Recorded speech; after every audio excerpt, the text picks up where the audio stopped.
Hello and welcome to another episode of Journey to the Rise. I'm your host, Lucretia.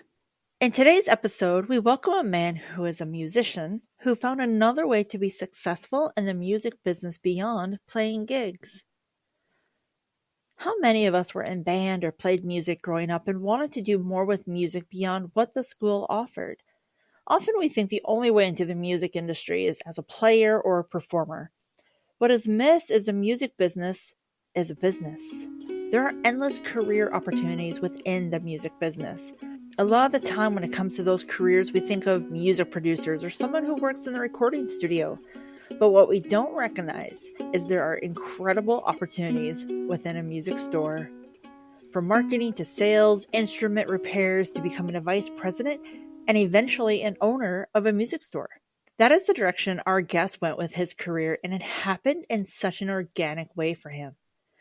This talented and successful man gives us an in-depth outlook on not just his career path, but the life that took him through a lot of hardship and pain. For someone who's incredibly jovial and kind, there is a man who put in the hard work and effort to create the life he has for himself today. So let's not wait any longer to hear how this man's life was orchestrated. Please welcome my guest, Donovan Bankhead. We all have a favorite song that takes us back to a memory, and today we get to deep dive not into just a musician's life, but the business side of music. This man is generous, kind, along talented, and very successful. His lively demeanor inspires others in ways he probably doesn't even know, and we get to talk to him today. Donovan, thank you so much for being here today. Oh my!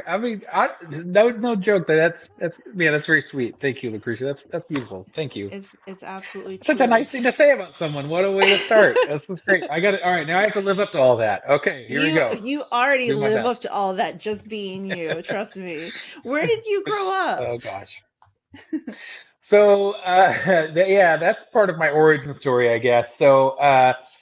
First question, we're going to already go off on a rabbit trail. I moved 13 times from the time I started elementary or kindergarten till the time I graduated high school, Whoa. and I'm not a military family, which is what everybody always asks. But basically, just born in Dallas, and then due to jobs and divorce and just the challenges of life, just kind of bounced back and forth between Texas and Oklahoma, kind of boomeranging back between each location, and but really spent most of my born in Texas, but spent most of my formative years, I guess, growing up in Oklahoma, and specifically in and around the Tulsa area.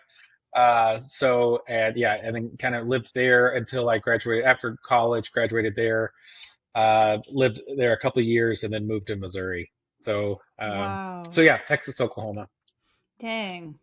That's a And I think to some lot. degree, I'm still growing up. So Yeah. And that's okay.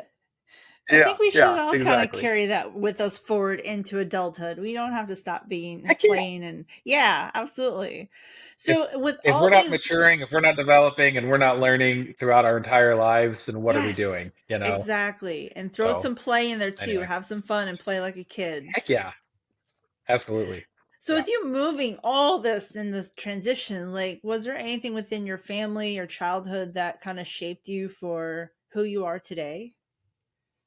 Oh gosh, of course, absolutely. Well, first of all, everything shapes who you are today, right? So all the good or bad, all those things impact who you are as a person, how you respond to things. I've had enough therapy to kind of make me believe that, to know that's true. Um, I had, more good than bad.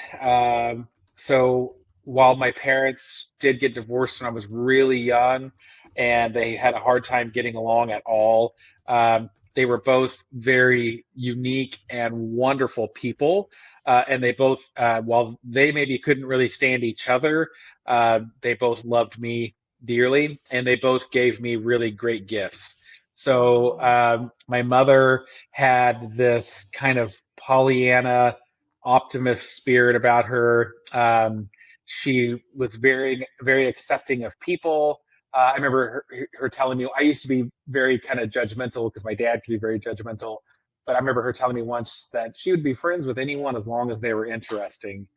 And that's just kind of her. She had a love for life. She loved food. She loved travel. She loved people. She loved music. And was a great cook. And she was just one of those people that was just very exciting, and people loved being around her. And so I kind of was able to pick up sort of that energy and that charisma that she had. And then my dad had a great mind for business. He also was charismatic. He could be very intense with people and with relationships in a positive way. Um, and But my dad also was very giving about his failures in life. And my dad died in 2005. He died alone on a city bus in Tulsa Oh, with wow. barely a pot to piss in. And My whole time growing up, he always told me, like, son, if you want to end up like I ended up, just do the things I did. And which is very humbling advice for a father to give. Shit, sorry. I'm It's not normally this okay. emotional. It's got to be this time of year. Uh, but It's very, for a father to give that advice to a son, that's Yeah. a hard thing to say. Like, if you want to end up, because he really viewed himself as a failure.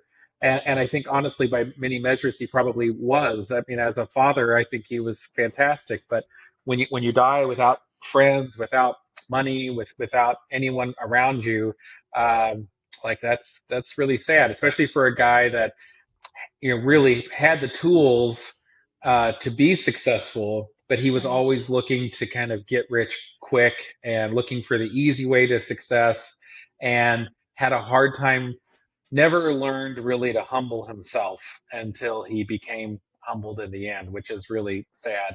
Um, but a tremendous gift that he gave me, and that confidence, and he had just a belief in me at a time when I definitely didn't have it. I think moving so much made me really shy, and Hmm. which, when people know me today, they find it hard to believe that I used to be shy, but I was horribly, horribly shy, and really my entire life, and had a hard time making friends, and that moving around made it just difficult for me socially.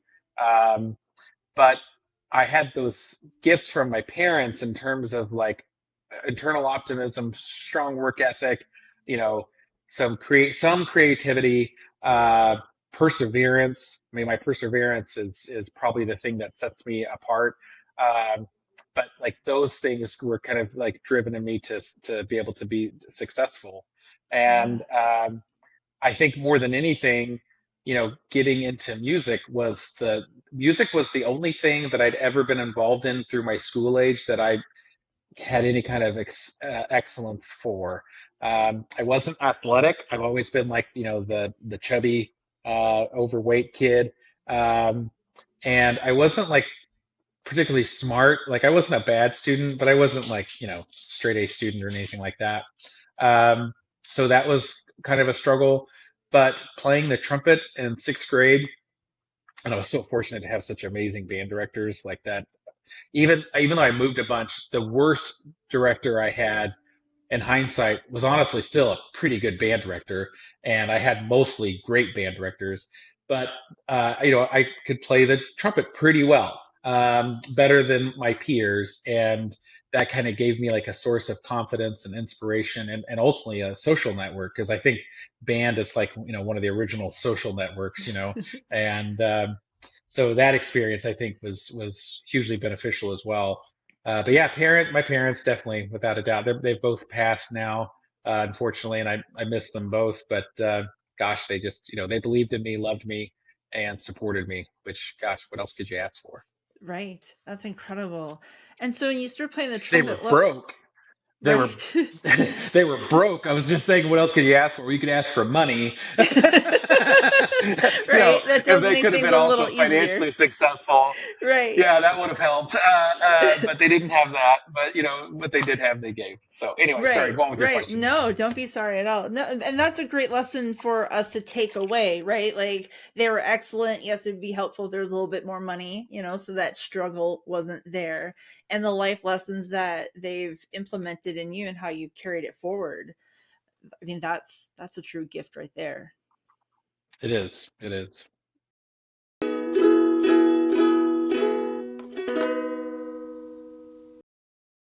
We're going to take a quick break, and when we come back, we'll have more from our guest, Donovan, as he shares with us how he began to gain an interest in playing an instrument. I think maybe like a semester, she joined the school band playing flute, and she brought the flute home. And I remember looking at that and just thinking that it looked beautiful, like it's silver and it had all this. And again, I'm still around 7 years old or whatever. Had this intricate key work. There's just something about it. Like I thought was really captivating. I couldn't make a sound on it or anything like that, but I just like, wow, that's really neat. Have you noticed more and more people are dropping from social media? They're tired of being blasted by ads, by the nastiness that can be carried on endlessly with comments, accounts being blocked or deleted for no reason at all, and the reasons for people leaving and spending less time on these platforms continues. If you're only promoting and marketing your business on social media, this is not the best way to navigate your way to a successful business. But don't worry, I have good news. There is a way to reach your target audience. It's by email. Yes, email.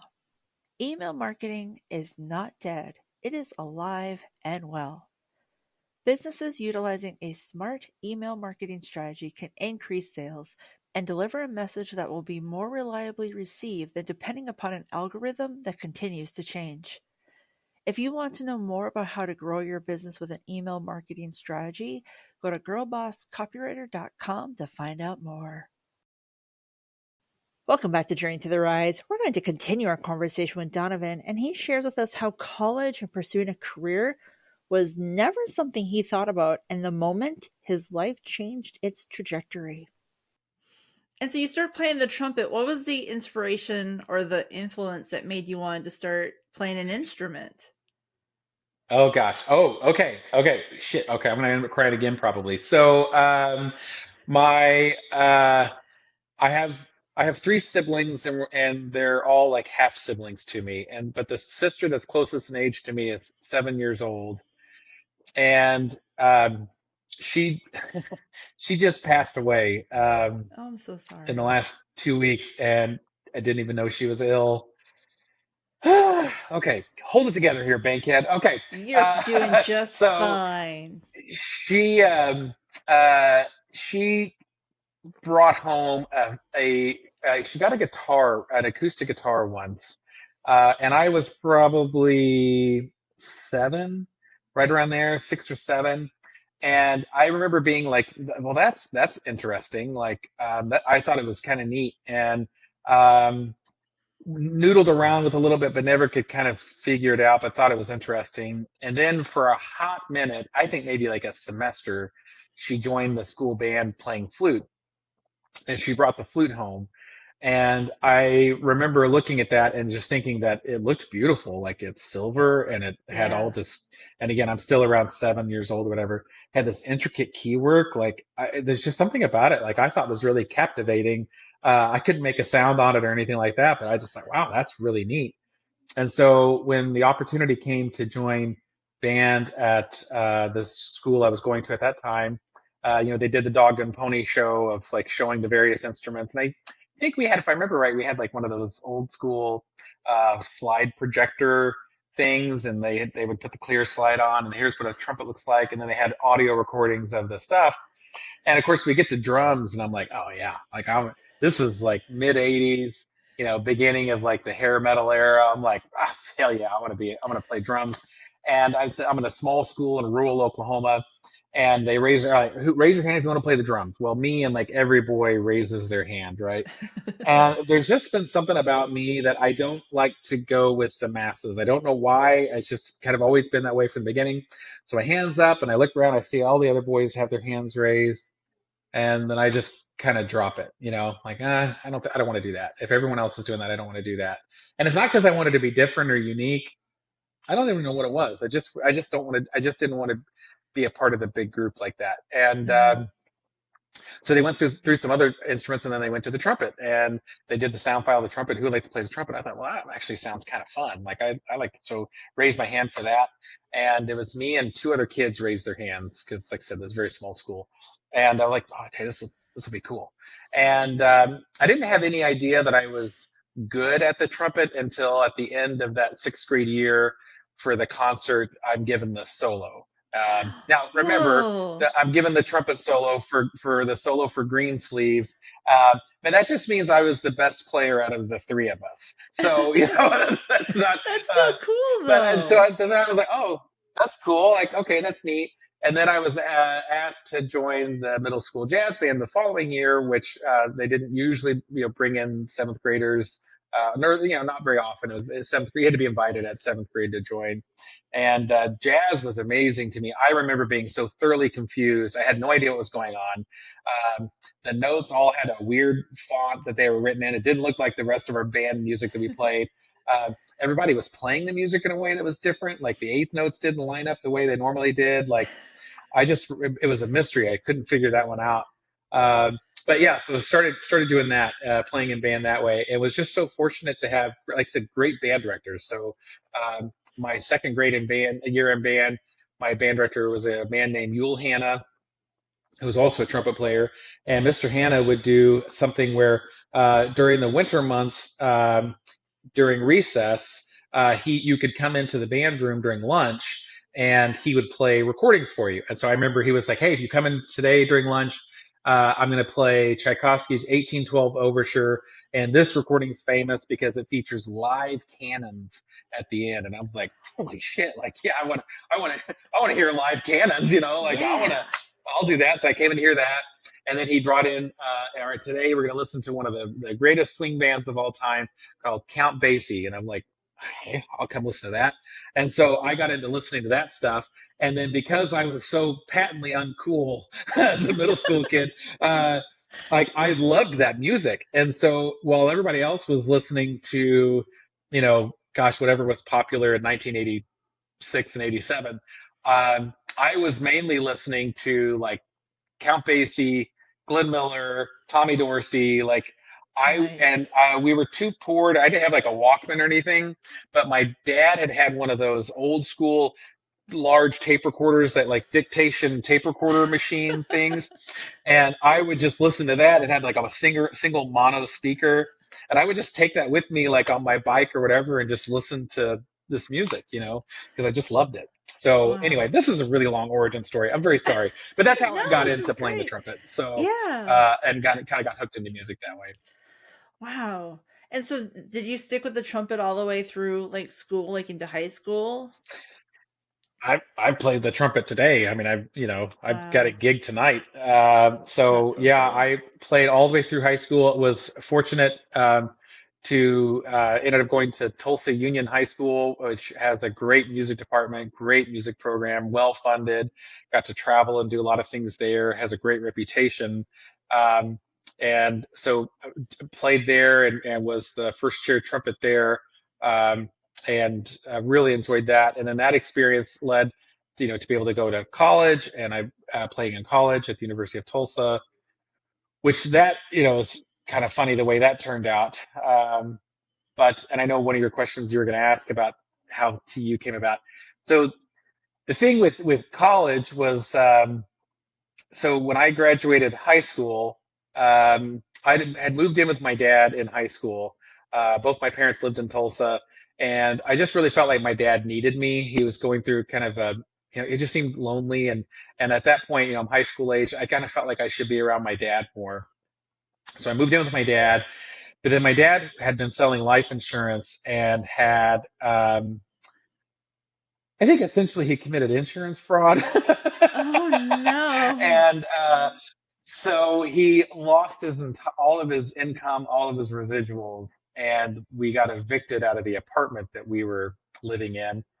And he had this lifelong best friend, who his friend's daughter had just moved out of her house and had gotten this apartment.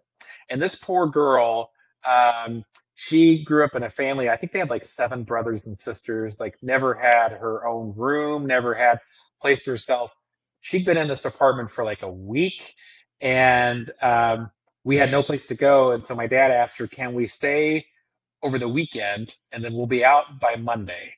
And 2 years later, we're still living with this Oh. poor girl Oh on her no. couch.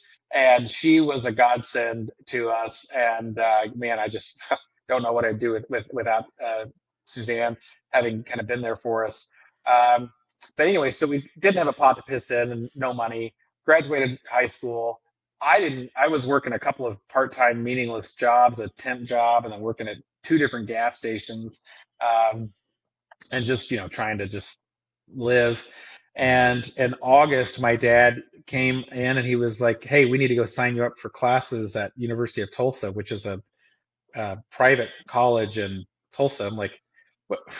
With what money are we? Am I going to TU with?" And he was like, "I don't know. We'll figure it out. They have grants and loans and stuff." And I'm like, "Okay."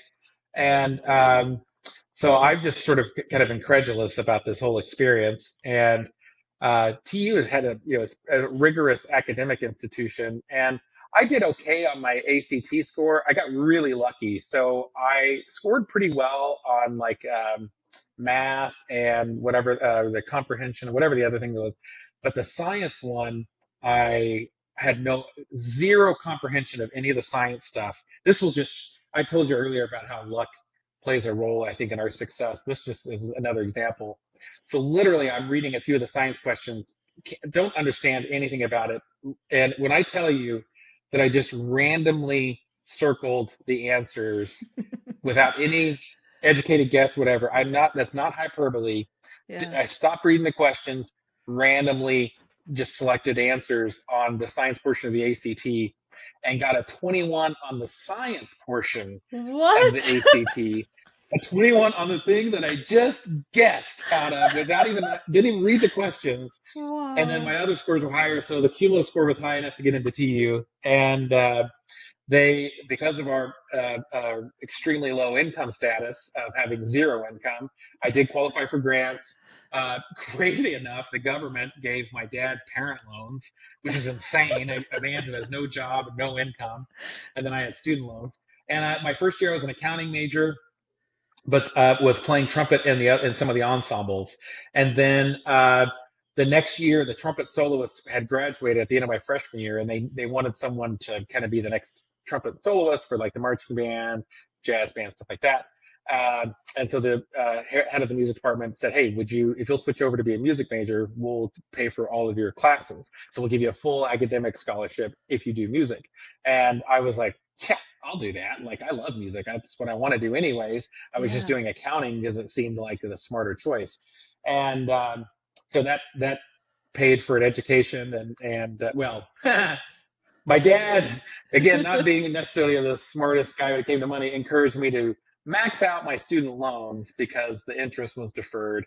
And so, like a dummy, No. even though I had a paid for education, I maxed out my student loans to live on and stuff. So even though the tuition was paid for, I graduated with like, you know, $50,000 in student loan debt in the 90s, so that was dumb. Right. Anyways, that's how TU came about, and made lots of friends there, playing the trumpet there. Yeah. And yeah, that's how that started. So you didn't even have like your sights I on met my wife college. there. Yeah. Oh, No, nice. well, I just didn't see how that would even be a possible thing. Sure. College to me was not a thing that people like myself went to. No one in my family had ever gone to college. I had no idea how I'd pay for classes. I had no idea how I would live. That just seemed like, I mean, again, I'm living on someone's couch. It just didn't, and this is, again, you have to remember, this is really pre-internet. So one can't even Google like this. You can't go Right. to Facebook and ask people. You can't go to Reddit. You can't Google this. You can't ask ChatGPT. How can poor people go to college? Like there wasn't any of that. So I just had no idea of how to do it. Right. And it just my dad coming in that day saying that's what I'm doing. And we had never discussed it. So it was the oddest thing that he, Wow. said that. But thank God he did because I met my wife in college and we're both musicians and we met on the I call it the marching band field. Probably most people would call it the football field. And we met that way. And I immediately turned her off, and she didn't like me, which, man, that made her right up my alley. That made her more Oh, an attractive. attractive woman that doesn't like me, like, oh man, I really like her. We call that stalking now, but back then it was, But anyway, so we met there, and we just celebrated 26 years being married. So Amazing. yeah, we have a great time together. Awesome. And was it during Get us college back that on track, Lucretia. we're good. We're doing just fine. So was it during college that gave you the experience to learn how to play multiple instruments as a music major?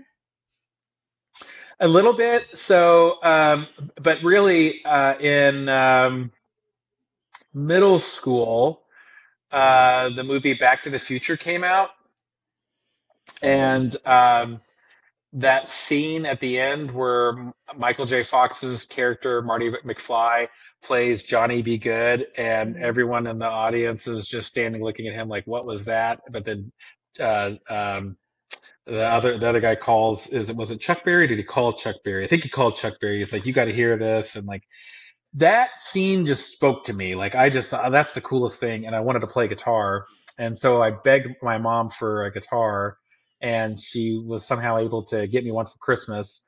And so I started playing guitar a little bit and was taking some lessons and stuff like that. But then I started, and so I kind of dabbled in guitar all through college. And then after I graduated college, I had been working in a music store and was leaving that store to go to another job. And I had had a bunch of like personal gear in the store. Like I had a stereo system that we were using for like music in the store. I had a computer we were using and a bunch of other stuff. And we had a used bass guitar and amplifier in the store. I said, "Hey, you can keep all of the stuff that you guys are using if I can have that used bass." Oh And my I wanted to play the gosh. bass only because it was the only bass we had in the store, but I wanted to play it because a guy came in the store one day during his lunch break, um, asked if we had any bass guitars. I was like, "We've got that one." He picks it up and plugs it in and starts playing, and he starts playing the bass line from Super Freak, which at that time was more popular from MC Hammer's uh, "Can't Touch This." Mhm. Do, do, do, do, do, do, do. And I remember thinking like, "Oh, that I had no idea that's a bass guitar. Like that's so Yeah. cool." And then he played another kind of funk thing, and I was like, "Oh, I love that music. Like I didn't know that was a bass." So that kind of got me interested in it. And I always felt like bass and trumpet were nice partners because they are totally different. You Mhm. know, one is very difficult, very demanding, unforgiving, um, has the lead, has the melody out in front, and the other is a supportive instrument, kind of in the background, like, and they're just polar opposites, which I always kind of enjoyed. Yeah. So but so that's mainly what I did, and then through getting a degree in music education, which was what my degree ended up being in, you do get experience with other instruments, but not enough. I could go on. I mean, I could talk an hour about the inadequacies of music education at the collegiate level, but you'd have a semester on woodwinds, so you'd play a little bit there, and a semester on brass, semester on percussion, which was not enough. But I don't really play any of those instruments at a professional level, but the trumpet and the bass guitar, I more or less play at a pro level. So would you say you just play two instruments or how many instruments can you play? I mean, can I play? It depends on what you mean by can. So, like, I can play the trombone, like, I can make sounds on most instruments. But like, if like in terms of you want me to come play for a gig that you're hiring me for, bass guitar and trumpet, Gotcha. that people pay me money to play that. Yeah, So yeah. I can play the guitar, I can play maybe a couple of other things, but probably not for pay. Mhm. Maybe the guitar I could, but anyway, but yeah. And what do you love about playing music? Oh my gosh. Okay. This reserve the next hour because that's what we're going to talk about. Okay, I will cut that down to the cliff notes. Okay. For one thing, let's talk about just some of the esoteric stuff. So, playing music definitely like connects you to thoughts and feelings that you have in yourself and puts sounds to that. So it's kind of like putting sounds to colors. So I love that. Um, it's also, it connects us to other people in two different ways. So it connects us to our audience. So our audience who's listening, there's a connection, and that connection can expand now, can essentially extend for eternity because of our recording technology. When we listen to an artist who's recorded something in the past, even if that artist is no longer with us, we feel a connection to them. And live music, especially, if any of us who've been to good live music performances, we feel a connection with the ensemble. And as a performer, I can tell you, when that connection's on, the performer can feel that connection with the audience, and that's really meaningful and deep, and gives you all these endorphins and excitement and adrenaline. But also, you get connected to the musicians that you're making this music with. It's almost like you guys are on the same Wi-Fi network, and so there's this kind of connection to one another, especially when you're really together and you can kind of think about what's happening next. I was playing a gig last night, and it's for the Missouri Jazz Orchestra, and that we basically sort of sight read at the gig. So we just get a book of hundreds of tunes. Band leader calls them up. We're sight reading these tunes out, and I noticed that when I was trying to just play my music, I wasn't really like fitting with the ensemble. And the minute I stopped trying to play my music and instead tried to play to the guy who was sitting next to me, so not just play my part, but play with him, all of a sudden I started, I started grooving with the ensemble and Oh, connecting how with the ensemble. cool. And it's just like music's like one of the few things we can do that. I think we can do that like with sports. I think sports gets that too. You see fandom, how fans get really engaged with the athletes, and the athletes are in sync with one another and stuff like that. But sports has a downside too of you can't do it forever. At some Right. point you age out of sports, your body just can't hold up to do it. Where that never happens with music. And then in sports, there's a winner and a loser, and there really isn't a winner or a loser in music. Also in sports, in order to do it, especially to do it at a level where someone will come watch you, uh, you have to be one of the best of the best of the best to make it top 1% or more to be able to, do sports at a point where someone pays you money to do it. Whereas with music, you don't have to be that good to do it. So I think it's very accepting for that. And then the other thing I love about music is it's challenging. Music, no one ever masters it. You can get a master's degree in music and you have not mastered it at all. You will never get to a point where you just feel like, yeah, I've got everything about this figured out. I know everything. It's constantly challenging. I have something that I'm always working towards. That's also one of the things that's kind of frustrating about it, is because chasing a musical instrument is kind of like chasing the horizon.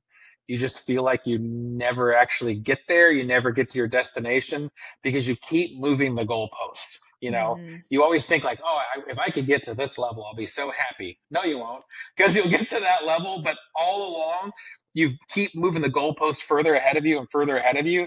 And unless you stop and take a moment to turn around and reflect and see how far you've come, you Yeah. just think like you're not making any headway or progress. And life Hmm. can be that way too.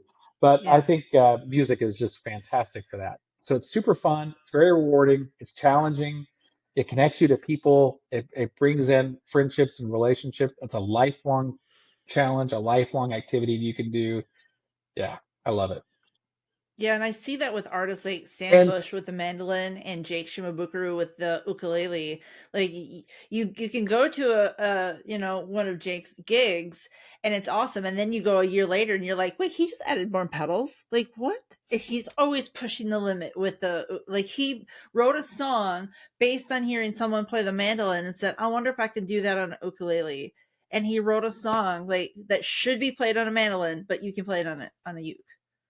yep, yep, It's yep. just Hey, those types of people are amazing. Now, I'm not that kind of musician. I'm not like that super creative musician. I've always been into music more from like a technician's viewpoint, very curious of how it works. Why does that work? Why do those, I, I remember listening, again, going back to listening to like, Count Basie and stuff. With swing music, there was a really, and we hear in pop music, really in pop music, and remember, swing music and jazz was just pop music back in like the 30s and 40s and stuff. But there was a thing you'll notice sometimes where the melodic note stays the same, but the chord structure underneath it changes, and it gives the appearance of the melodic note changing, even though it's not. And I remember the song I was listening to. I heard this song hundreds of times, and I was kind of singing the melody along with it. I was realizing, wait a minute, that pitch isn't changing. The melody isn't changing. Well, then why does it sound different? And like I want to know like why did that happen? How did that mhm. happen? Yeah. Playing the bass guitar, like when I watch someone like Victor Wooten play using like his double thumb technique or any of his just amazing thing. I want to know, how do you do that? Like how I love the music he makes, of course, but Hmm. how does he do that? Playing the trumpet, like listening to someone like Maynard Ferguson play those high notes, or other people maybe play like things that are Raphael Mendez playing with all the triple tonguing and double tonguing. Musically, it's wow, that's neat, but also like Hmm. how does one do that? And Yeah. so I've always been almost more interested in the how than the musical product. Right. So I think there's kind of two different musicians for that. There's some that are don't understand how the how works; they just make great music. And then there's those of us that are very interested in how the how works, and we're Hmm. great. We can like interpret and read music and perform music, but maybe not necessarily be great creators of it. So Yeah. As you're saying that, it got me thinking about the video by the Piano Guys where they do the song by One Direction on a piano, and it's a grand piano, but they've taken the top off and they've used just about every bit of this piano to do this song. Like they have a cello bow that they disassembled and they're using the string on the metal of the back of the piano, like, and they're using like what you use to cover the keys, they're using that as part of the percussion. Like it's, and I just watched this yeah, like I want to be friends with these men so I can play. yeah, yeah. It's just so Yeah, people cool. like that are fascinating to me. Who Hmm. there was someone once, was it Victor DeBoer? Someone had gone up to some world famous concert pianist, and a lady got up to us like, "Oh, I would give my life to play like how you play the piano." And he says, "Ma'am, that's exactly what I've done." And you're right. Oh These people, yes. it's a lifelong quest. Yeah. Yeah, yeah. And so after college, how did you end up as a manager at what used to be Tulsa Band, now known as the Tulsa Guitar Company?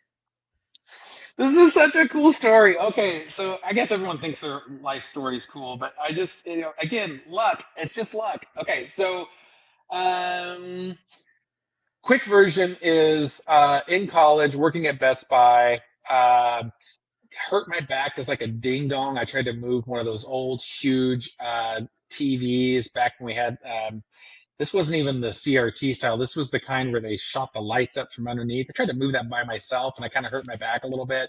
And Best Buy, in their wisdom, were like, "If you're too dumb to do that, then you're too dumb to work here." So they let me go. Oh And no. so, and I'm in college at this point, and I went to pick up my last paycheck. And as I was driving home from that, I was driving by Tulsa Band, which was the music store that I used to shop at in when I was in high school. And I thought, I need a bottle of valve oil, and I'm just gonna stop and just see how the guys are doing. And so I walk in, and they remembered me, and they're like, "Hey, Donovan, how you doing?" And I'm like, "Hey, how's it going? Like, what's new around here? I haven't seen you guys in years." And like, "Oh, kind of same old, same old." John Thatcher just quit, so we got to find someone to take his place. And I was like, "You found him. It's this guy right here." And they're like, "Oh, What? well, I mean, it's really not that great of a job. Like, it's, cleaning toilets, running the vacuum. It's really nothing." I'm like, yeah, that sounds awesome. Like in a music store, sign me up. And they're like, "Oh, Right. well, we'll think about it." So I think this was like a Thursday. So I call back Friday, and I'm like, "Hey, so what do you think?" They're like, "Oh, honestly, we haven't even talked about it. Like, give us till Monday. We'll talk about it, and we'll talk to you Monday." I'm like, "Okay." So I call Monday morning. I'm like, "So what's the verdict?" And they're like, "Oh, Jesus. Like, we haven't talked about it yet." I'm like, "Tell you what, just you can start next week. Just come in." And I'm like, "Awesome." So Get um, out. I came in and had no idea what I was doing, of course, and didn't know anything really about anything. But I was super excited to be there. And it was a really small shop back then. It was two repair techs and a manager. And me. That was really it. And so the owner and the manager and the repair tech, they would go to lunch together every day, and then they would just leave me in the shop by myself. And so I remember like one day they came in and some folks came in to look at trumpets. Thank God it was trumpets, because that was the only thing I knew anything about. And I sold this professional trumpet, and they came back and they're like, "Hey, where's that box Strat?" And I was like, "Sold it. I sold it." And they're like, "You sold it?" I'm like, "Yeah." yeah, I sold it. And they go, well, cool. Well, this is early, so this is mid 90s, and this is early days for the internet, right? And my lovely bride, who at this point is just my smoking hot girlfriend, she gets me on, well, actually, at this point, yeah, she is my girlfriend. So she gets me on the internet, and she gets me on this Trumpet listserv, which these email listservs in the 90s, they were kind of like Reddit, but for email, and Mm-hmm. they would create these listservs based on various topics. So, but this one was trumpet, and so I was active on there. Well, because I had access to these trumpets, I started like selling trumpets to people who were looking for trumpets through this email thing, and I ended up growing that thing to by the late 90s, we were the largest internet retailer for professional trumpets, and What?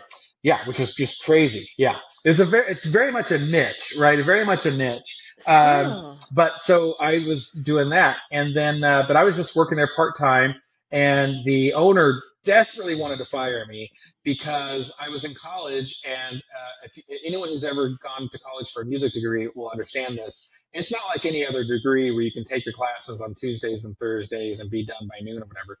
Music degree is 5 days, actually 6 days a week if you're a wind musician because you're in marching band.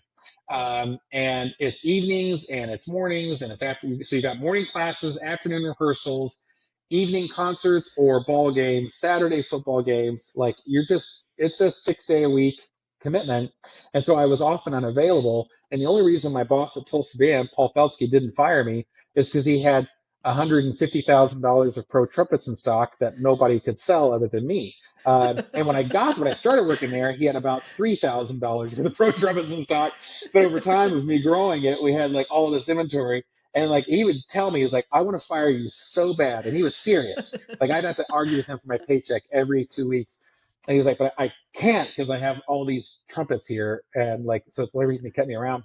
Well, anyway, I was going to be a music educator. And I was doing my student teaching at Broken Arrow, which is a nationally known music program and a grand national champion and phenomenal music program. Student teaching with Darren Davis, who is a phenomenal teacher, and I was going to go be a band director. And I had gone to a trumpet guild conference because there's actually conferences just for trumpet players. Weird, but there is. And the final night, I was at this banquet. And at the banquet, at the table, were a bunch of my customers, people that just knew me through the internet and wanted to just share a table with me, which was I thought was great. Wow. And they're all asking me like, "Hey, so what's new? What's the future for you?" And I'm like, "Oh, I'm going to graduate and I'm going to go be a band director." I'm like, "Are you going to still stay at Tulsa Band?" I'm like, "Nah, I don't think so. Like it's on to new things for me." And I remember they all felt like, you've been so successful there, like you should see where this takes you. And we had a management position open at Tulsa Band, which remember, a management position at Tulsa Band just meant that you manage yourself and one other person. But I'm a very difficult person to manage, so I knew that that was going to be a hard job. And so, so that night I couldn't sleep. And the next morning I flew home, and when my wife picked me up from the airport, I told her, I think I'm not going to go into teaching. I think I'm going to stay at Tulsa Band. And she was Wow. like, "You're nuts. Like, you just spent 6 years getting this degree.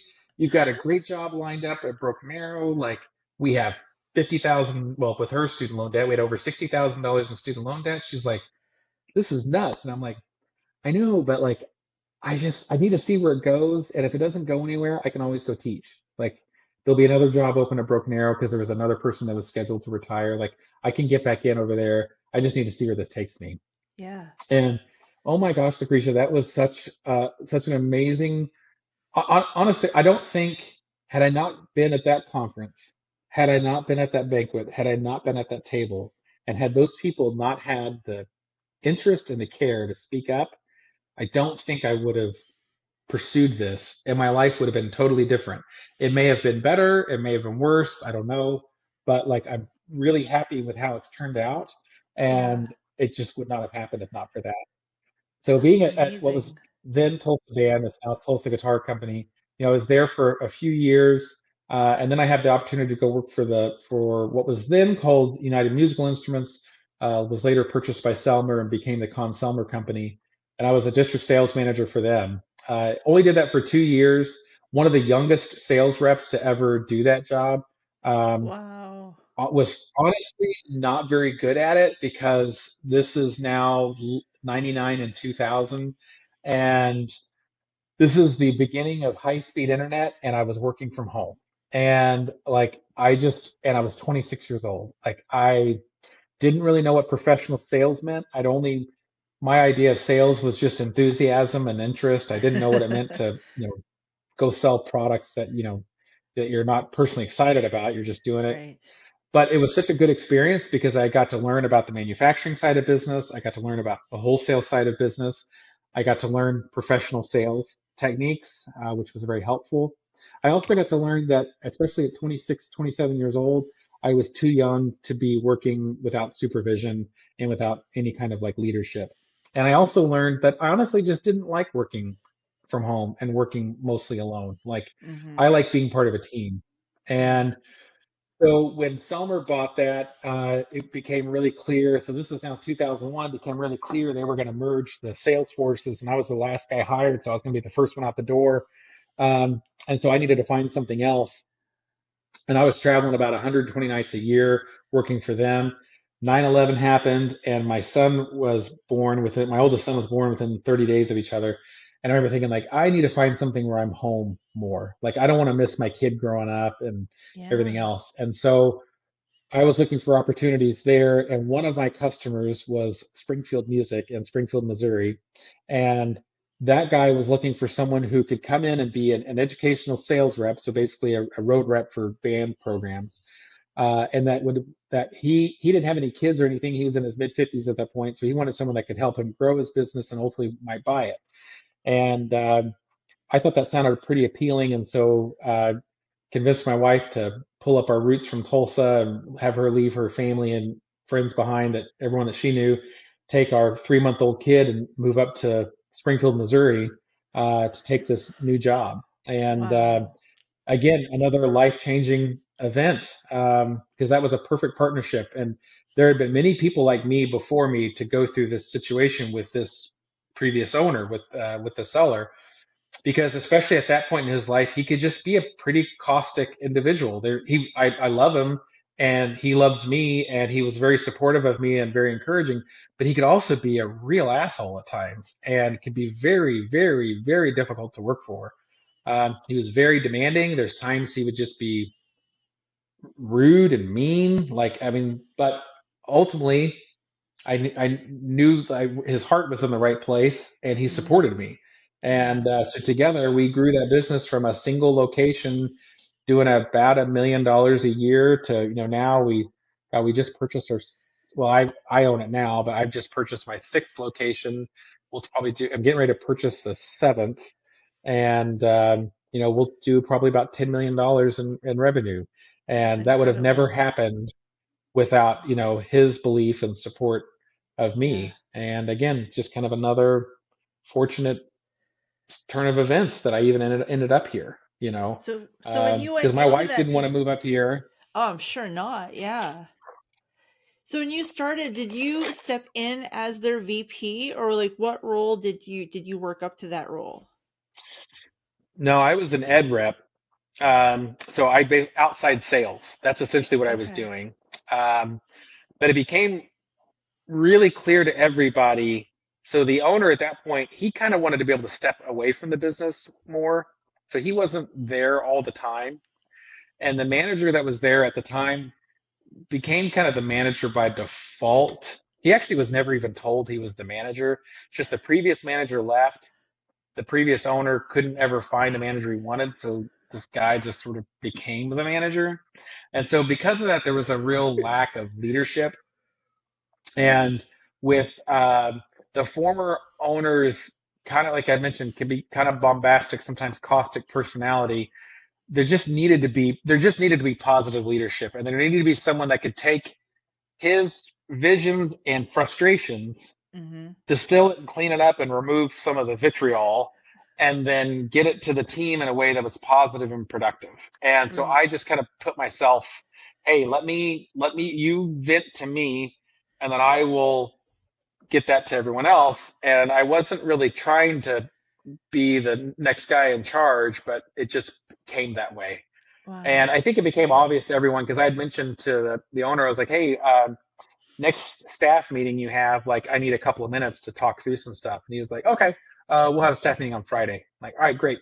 And so we get there for this Friday morning meeting, and the owner is like, all right, hey, thanks for coming. I really appreciate it. All right, Donovan, it's all yours. And I was like, I didn't realize I was running this meeting. I just had a couple of bullet points to share. So anyway, so I kind of took over from there, and Yeah. then essentially became the GM almost immediately. I would say probably within a few months, took over as general manager, which was not a position that existed at that point, but there Yeah. just needed to be someone between the owner and the store manager to kind of, you know, and also the owner needed someone to tell him no. And Sure. Yeah. he had a strong personality, and most people were too afraid to tell him no. But I wasn't. I was like, hey man, like I need this job, but like I'm also not going to just sit there and suck up to you. So I think Yeah. this is a terrible idea, and I'm going to tell you. And Good he for also respected you. that.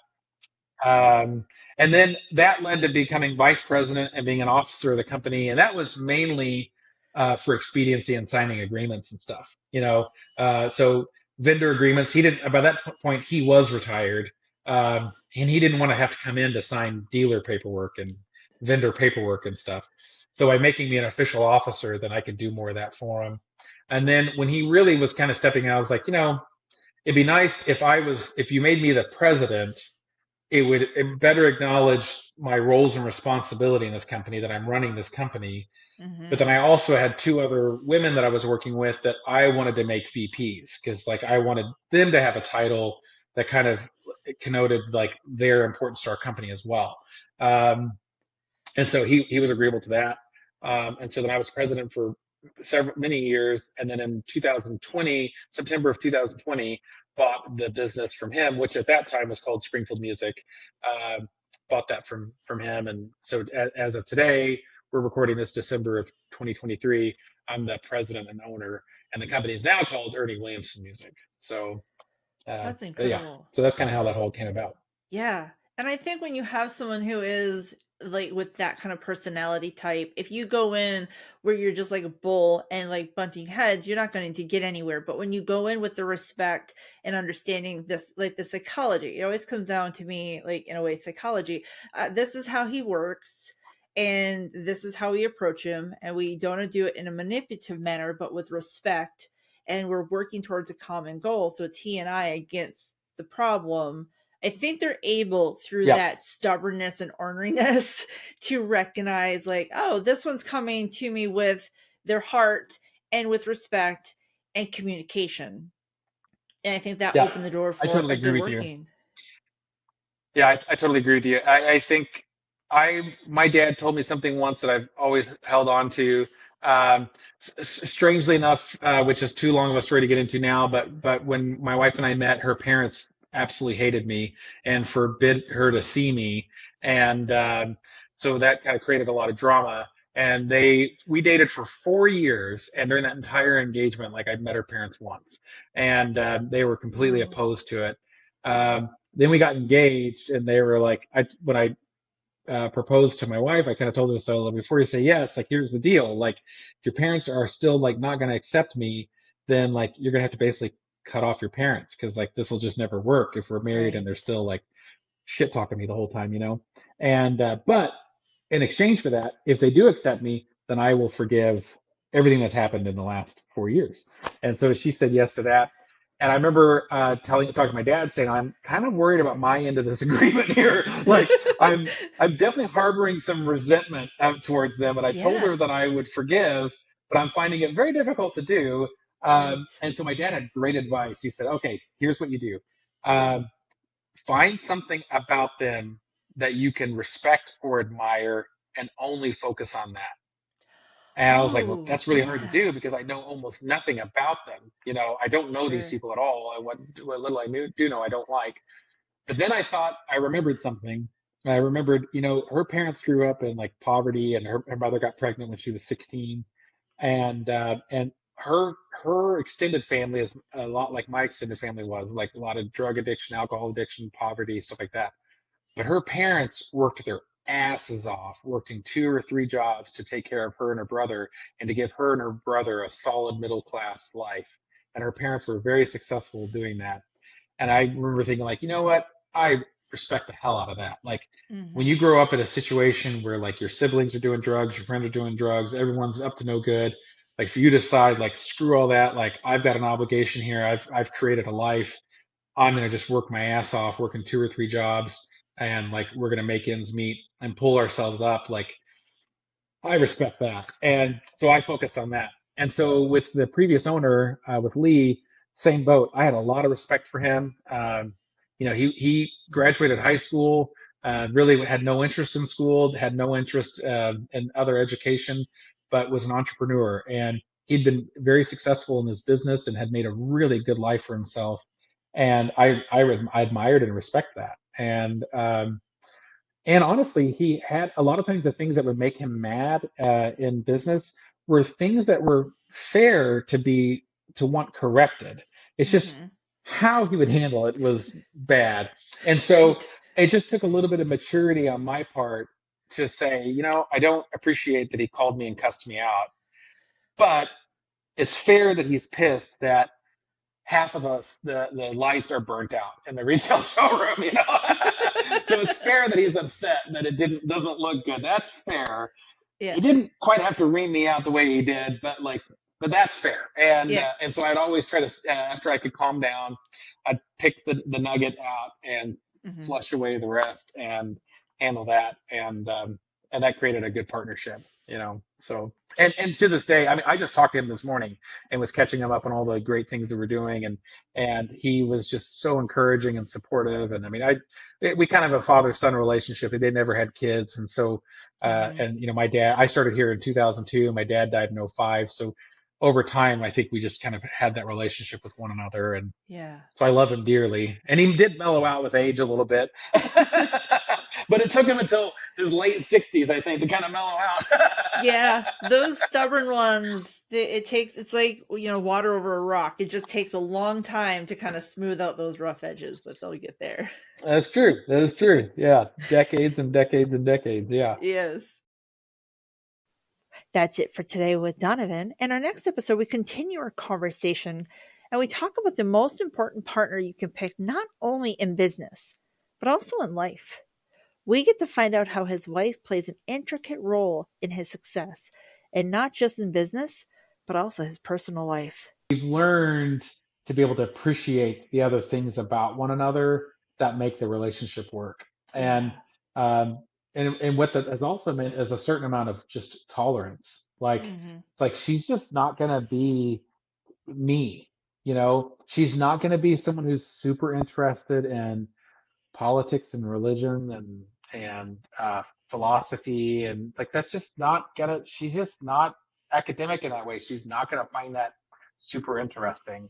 And I'm also not gonna be the person that is gonna be a super great listener when it comes to just hearing about your day and stuff like that. Like, that's just not who I am. So Hmm. let's not rely on each other for those things. Right. Like, we need friends and relationships outside of this to make that fulfill us.